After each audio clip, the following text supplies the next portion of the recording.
મિત્રો આ એડ વાળો વિડીયો જોઈ લીધો ને પૂરેપૂરો ધ્યાન દઈને તો મારે કંઈ કહેવાનું નથી રહેતું મિત્રો, મારે અહીંથી જતું જ રહેવું જોઈએ.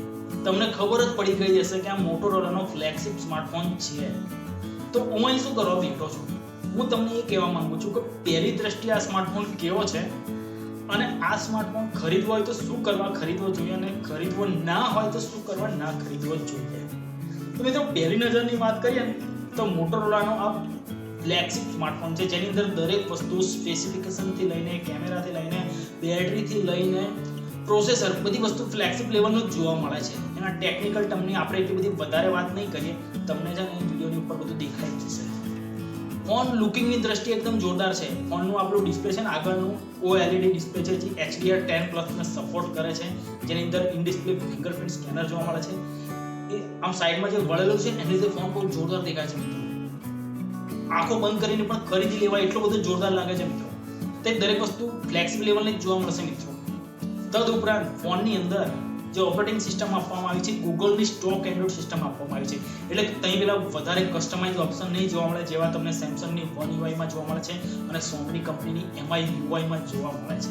પ્યોર એકદમ ક્લીન અને સુપર સ્ટોક એન્ડ્રોઇડ સિસ્ટમ જોવા મળશે. પણ ઘણીવાર છે ને એના લીધે કેટલાક લોકો બોરિંગ થઈ જતા હોય છે, એના લીધે પણ કેટલાક લોકો સ્ટોક એન્ડ્રોઇડ વાળા સ્માર્ટફોન નથી ખરીદતા. તો મિત્રો અહીં લુકિંગની દ્રષ્ટિએ ફોન જોરદાર છે. પહેલી નજરે ફોન ગમી જાય એવો જ છે. એના ફીચર સ્પેસિફિકેશન બધું હાઈ લેવલનું છે, ટોપ લેવલનું. 5000 mAh ની બેટરી, 18 વોટનું ફાસ્ટ ચાર્જર, 15 વોટનું વાયરલેસ ચાર્જર અને 5 વોટ પાવર શેરિંગ પણ કરી શકાય છે મિત્રો. બધી વસ્તુ જોરદાર છે, કશું નાખી દેવા જેવું નથી. પણ એની કિંમત સાંભળીએ કે 74,999, પછી એમ જ થાય કે ના ભાઈ ના લેવાય. આટલી બધી પ્રાઇસની અંદર મોટોરોલા કંપનીનો સ્માર્ટફોન લેવાય ન લેવાય? તો કેમ ના લેવાય મિત્રો? મોટોરોલા કંપની ઇન્ડિયાની અંદર ઘણા ટાઈમથી સ્લીપિંગ મોડમાં જ છે. સ્લીપિંગ મોડ એટલે મોટાભાગે ઊંઘી જ રહી છે મિત્રો. એના ઘણા બધા સ્માર્ટફોન માર્કેટની અંદર લોન્ચ થાય છે, પણ પાછલી બારીએથી પાછળ દરવાજેથી લોન્ચ થાય એટલે ઘણીવાર કસ્ટમરને ખબર જ નથી પડતી.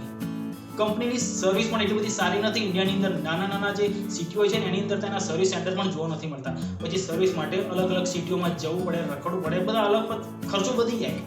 તો પછી 74,999 ની અંદર આટલો જોરદાર દેખાતો સ્માર્ટફોન લેવાય? મારી દ્રષ્ટિએ ના લેવાય. ફોન ફ્લેગશિપ સ્માર્ટફોન છે મિત્રો, બધી વસ્તુ ફ્લેક્સિબલ લેવલની જોવા મળે છે, પરંતુ 74,999 ની અંદર ફ્લિપકાર્ટ ઉપર ICICI ક્રેડિટ કાર્ડની અંદર તમને બધી અલગ અલગ ઓફર મળી જાય છે, છતાં પણ ના લેવાય.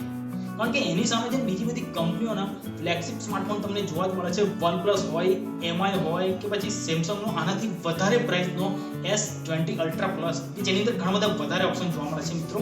તો અહીં સ્ટોક એન્ડ્રોઇડ સિસ્ટમ વાળો આ ફ્લેગશિપ સ્માર્ટફોન મારી દ્રષ્ટિએ ઇન્ડિયાની અંદર તો સુપર ફ્લોપ જ છે મિત્રો.